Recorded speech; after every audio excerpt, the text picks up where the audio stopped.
Sandwich కోసం అయితే మనం పనీర్ని స్మాల్ పీసెస్గా కట్ చేసుకున్నాం.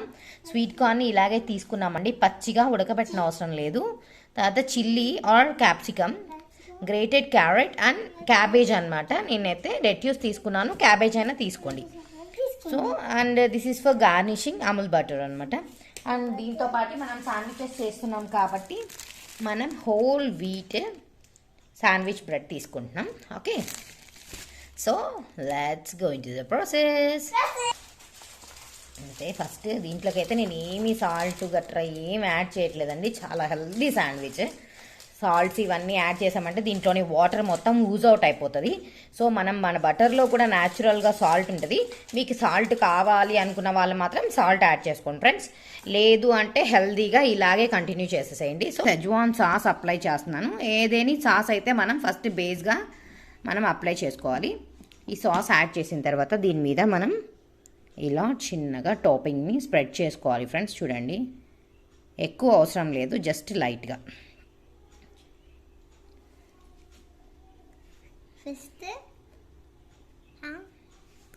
దీని మీద ఇలా లెట్యూస్ అయితే పెట్టేస్తున్నాను నేను. లెట్యూస్ పెట్టేసిన తర్వాత చూడండి ఫ్రెండ్స్, ఇది నేను హెల్దియర్ వర్షన్గా చూపిస్తున్నాను. దీన్ని ఇలాగే పెట్టేసుకొని బటర్ యాడ్ చేసేసుకొని మనం గ్రిల్ చేసేసుకోవచ్చు. లేదన్న వాళ్ళు మయోనీస్, ఇంకా అది మీ టేస్ట్. ఇంకో వైపు కూడా మనం ఇలా సాస్ యాడ్ చేసేసుకొని క్లోజ్ చేసేస్తున్నాను ఫ్రెండ్స్. క్లోజ్ చేసేసి ఇప్పుడైతే గ్రిల్కి పెట్టేస్తున్నాను friends. It's very hot, don't touch it. పైన అయితే బటర్ యూజ్ చేసాము, ఎందుకంటే మనకు మంచిగా రెడ్గా వస్తుంది. ఇదిగోండి ఫ్రెండ్స్, మన టేస్టీ టేస్టీ శాండ్విచెస్ అయితే చూడండి రెడీ అయిపోయి మన ముందరికి వచ్చేసాయి పొగలు కక్కుతూ. ఎంత బాగుందో స్టఫింగ్, పనీర్, కార్న్. మీకు కావాలంటే మాయో యాడ్ చేయండి. నిక్లే you want mayo? That one with your hand. కొంచెమే. You can add some మాయో.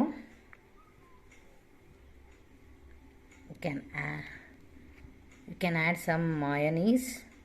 Taste అయితే సూపర్ ఉంటుంది ఫ్రెండ్స్, అదిరిపోద్ది మాయో యాడ్ చేస్తే. వెయిట్, చెప్పాను కదా ఎప్పుడు మీకు చెప్తూనే ఉంటాను మన ఛానల్లో, తిండి ఎప్పుడు కలర్ఫుల్గా తినాలండి, కంటికి కలర్ఫుల్గా కనిపించాలన్నమాట. ఇలా కలర్ఫుల్గా కనిపిస్తేనే ఆరోగ్యానికి చాలా మంచిది. సో ప్లెయిన్గా వైట్గా ఎప్పుడు తినకండి, దయచేసి మోర్ కలర్స్ని మీ ఫుడ్లో ఇంక్లూడ్ చేసుకోండి ఫ్రెండ్స్. Thank you.